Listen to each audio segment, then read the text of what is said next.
ISIL is not Islamic. No religion condones the killing of innocents, and the vast majority of ISIL's victims have been Muslim.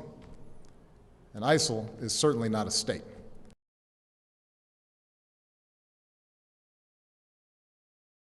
Dear Mr. President, with all due respect, sir, I must tell you that you are wrong about ISIL. You said ISIL speaks for no religion. I'm a former Muslim. My dad is an imam. I spent more than 20 years studying Islam. I hold a bachelor degree in religious studies, and I'm in the middle of my master's degree in terrorism studies. I can tell you with confidence that ISIL speaks for Islam. Allow me to correct you, Mr. President. ISIL is a Muslim organization. Its name stands for Islamic State. So even the name suggests that it is an Islamic movement. Their leader, Abu Bakr al-Baghdadi, holds a PhD in Islamic studies. I doubt you know Islam better than he does. He was a preacher and a religious leader in one of the local mosques in Baghdad. ISIL's 10,000 members are all Muslims. None of them are from any other religion. They come from different countries and have one common denominator, Islam. They are following Islam's Prophet Muhammad in every detail. They imitate him by growing their beards, shaving their mustaches, and in the way they dress. They follow his command in the Hadith to differentiate themselves from the infidels by wearing their watches on the right instead of the left hand. They implement Sharia in every piece of land they conquer. They pray 5 times a day. They have called for a caliphate, which is a central doctrine in Sunni Islam, and they are willing to die for their religion. They are following the steps of Islam's Prophet Muhammad to the letter.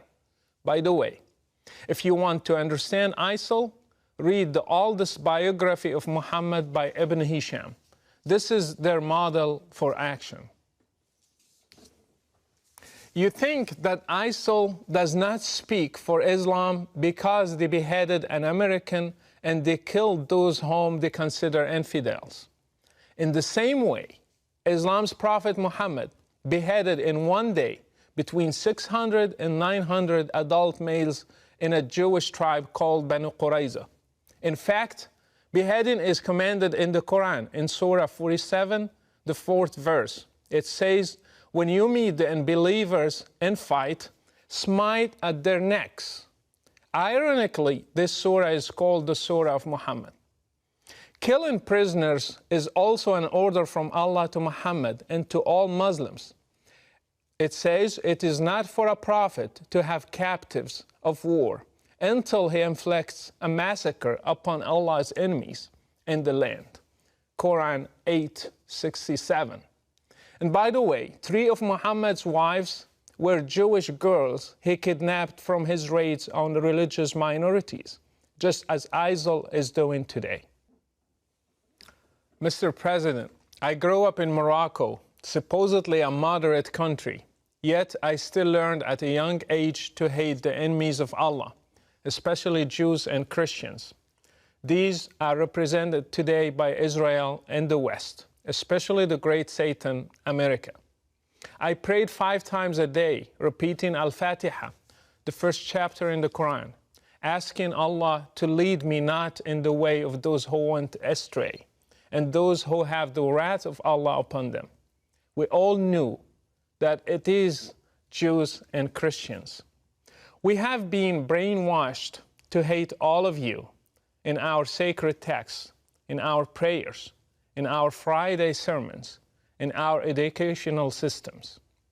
We were ready to join any group that one day would fight you and destroy you and make Islam the religion of the whole world, as the Quran says. This is what I and millions like me have been taught. Mr. President, this is an irrevocable fact. Fortunately, when I grew up, I chose to leave Islam and became a Christian because I believe that God is love. Others also left, and still every day they are leaving Islam and choosing different paths for their lives. All of them are suffering today because, again, Islam's Prophet Muhammad said, whoever changes his religion, kill him. I left Morocco under persecution. I was fortunate. Others throughout the Muslim world do not have the same opportunity. They are paying a heavy price in different ways in order to get their freedom one day. I ask you, Mr. President, to stop being politically correct, to call things by their names. ISIL, Al-Qaeda, Boko Haram, Al-Shabaab in Somalia, the Taliban, and their sister brand names are all made in Islam. Unless the Muslim world deals with Islam and separates religion from state, we will never end this cycle. Until you deal with the root of the problem, you will be just dealing with the symptoms. ISIL is just one symptom. If it disappears, other ISILs will be born under different names. You might ask, then why does ISIL kill other Muslims? The answer is that they consider them infidels, not Muslims. Do you know that all 4 schools in Islam agree that if a Muslim stops praying, he should be asked to repent, and if he does not, he should be killed? Do you know that Muhammad tried to burn his own companions when they stopped coming to prayers? So anything that qualifies a Muslim to be an infidel can be a reason for killing him, even neglecting to pray. If Islam is not the problem, then why is it that there are millions of Christians in the Middle East, and yet none of them has ever blown up himself to become a martyr?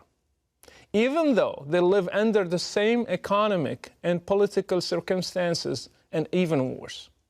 Why have many Muslims in the West also joined ISIL if Islam is not the reason? Why have even new converts to Islam become terrorists? Mr. President, if you really want to fight terrorism, then fight it at the root. How many Saudi sheikhs are preaching hatred? How many Islamic channels are indoctrinating people and teaching them violence from the Quran and the Hadith? How many Friday sermons are made against the West, freedom and democracy? How many Islamic schools are producing generations of teachers and students who believe in jihad and martyrdom and fighting the infidels? And finally, how many websites are funded by governments, your allies, that have sheikhs who issue fatwas against basic human rights? If you want to fight terrorism, start from there. By the way, I do not give my full name because Islam is a religion of peace. I'm known around the whole world as Brother Rashid, and I implore you to take a stand for international human rights and the future of democracy and speak the truth about the real threat that is facing all of us. Best regards, Brother Rashid.